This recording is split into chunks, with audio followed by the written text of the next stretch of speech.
Randomness, the creation of data in a way that is, in some form, unpredictable. Randomly generated numbers are an example of this.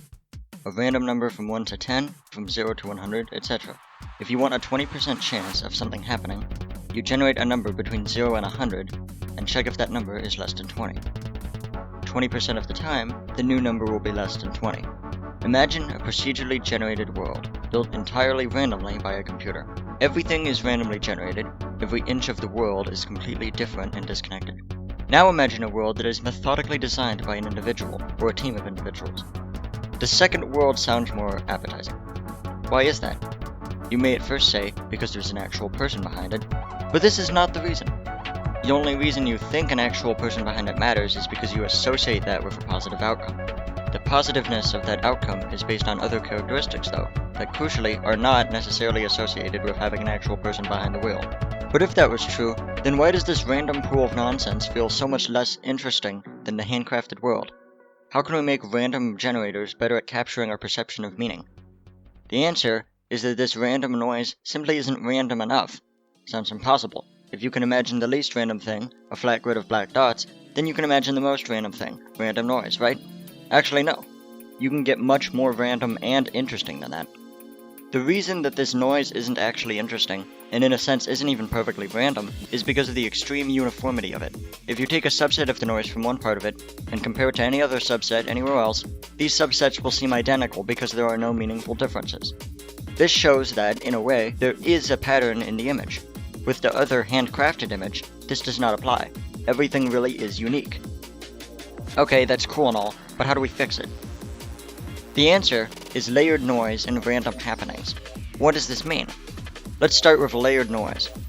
Instead of having pure noise where each pixel gets a random color, let's instead generate what looks more like a traditional noise map. This is still very noisy and uninteresting, but using this as a height map for a terrain gives us something that looks sort of natural. It's still uninteresting. Even if we move thousands of meters away from here, the world still looks around the same. Not identical, no two hills are the same, but the overall feel of it is too close for comfort. Uniformity again. So, let's layer the noise. What we will do is take our noise map and layer another larger noise map over it. Now, you get mild variation within an area of a few hundred meters. But if you zoom out into the thousands of meters, you see the second layer. Giant mountains, canyons, and ravines that you don't always see everywhere.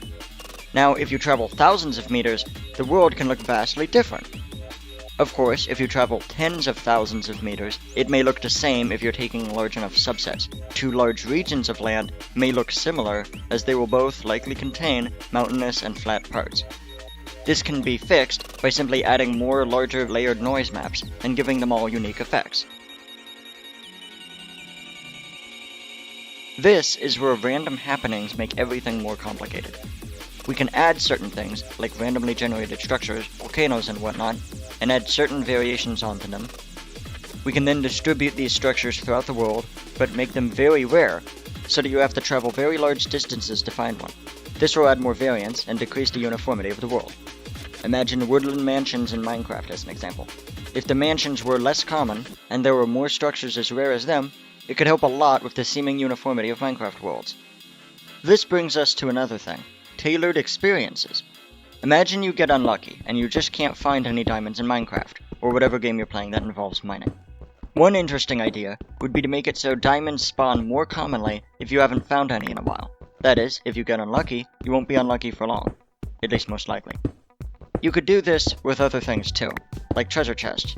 Haven't found good treasure in a while? That increases the chances that this chest is going to have some really good loot.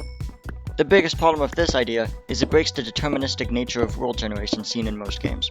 If you generate two worlds with the same seed, it would be nice if you got the same results. But if the order in which you open chests and mine ores matters, this probably won't happen. Point is, all of these are ways of making random generation better and more unique. I will be making more videos in the future about these exact ideas, so I won't go into too much detail, and yes, there is a lot more detail. Subscribe to the channel to get notified when new videos are uploaded, and thank you for watching.